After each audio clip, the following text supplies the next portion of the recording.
Hello everybody and welcome. In this video I'm going to answer the question, what does the cloud with a check mark mean in Google Photos?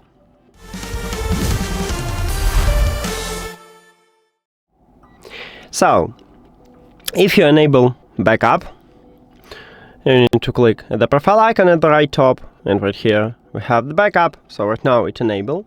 Once you enable backup, you can now upload photos in Google Photos.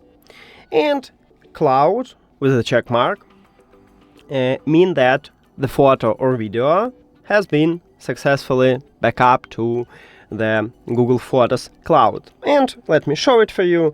So right now I want to make some photo, let's say this one, and let's move to Google Photos. So now it's in my gallery, and it should start to uploading to Google Photos. And right now, as you can see, we have this icon. So it just upload to this cloud. That's it. Thank you for watching this video. If you found it helpful, please consider subscribing to the channel and leave the like on the video. See you later.